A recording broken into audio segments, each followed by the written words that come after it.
Hello and hiya, I am Calfetti, or you might also know me as Orion Seas. I go by both interchangeably, it's just that I produce maxdesignpro content under one of them and Minecraft and regular art content under the other. Today I'm going to show you the creative art process and speed paint of my art piece that I recently did called Yearning.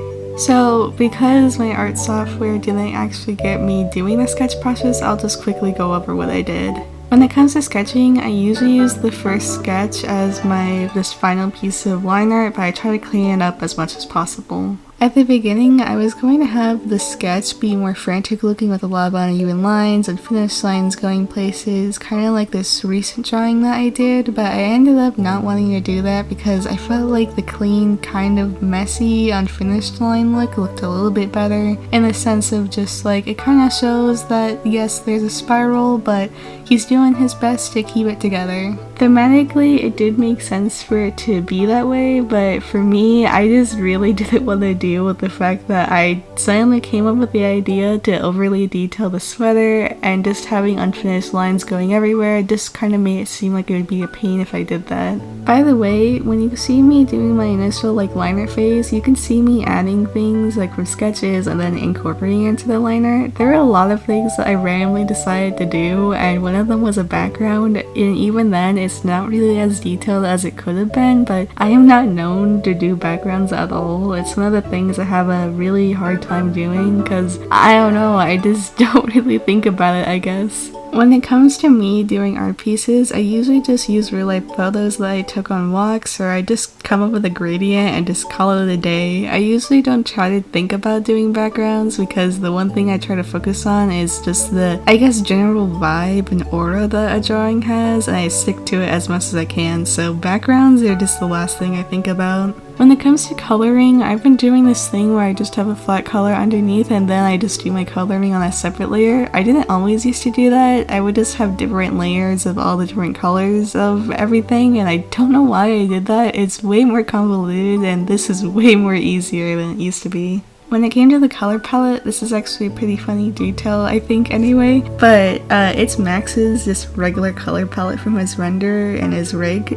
But the shading is actually from Turtle's rig, so I thought that was pretty interesting, and that's why there's a lot more just, I guess, dynamic colors. They both have very drastic color palettes, and I'm not sure if most people know this, but I kind of found out while I was just randomly working with them. Turtle's face is just a little bit more slightly paler. I don't know why.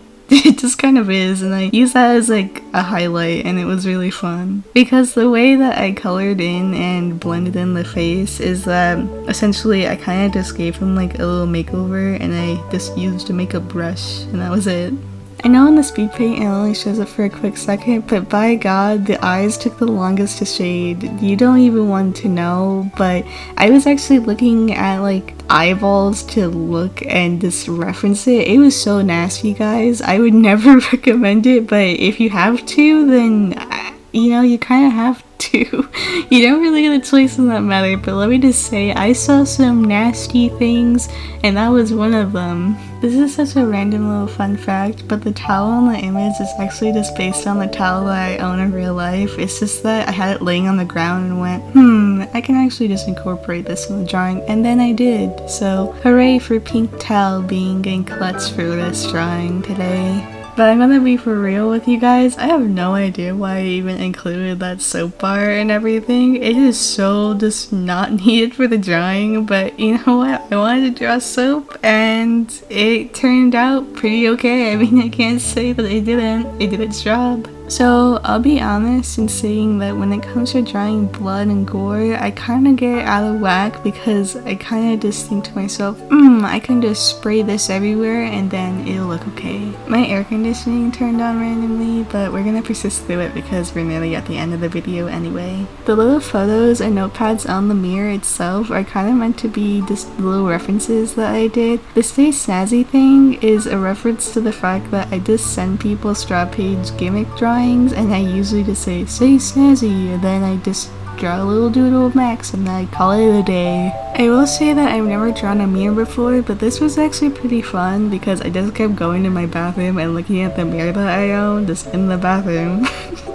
I probably looked like a little weirdo, but it was hilarious because I kept just being, how can I incorporate Max Design Pro into this? And that's the end of this speed paint and drawing. Thank you so much for listening to my insane rambling, and maybe I'll post another one of these. I have no idea because I'm a yapper, but I'm really horrible at texting and scripting, so thank you for listening in and watching how this artwork turned out. I plan on maybe doing another one.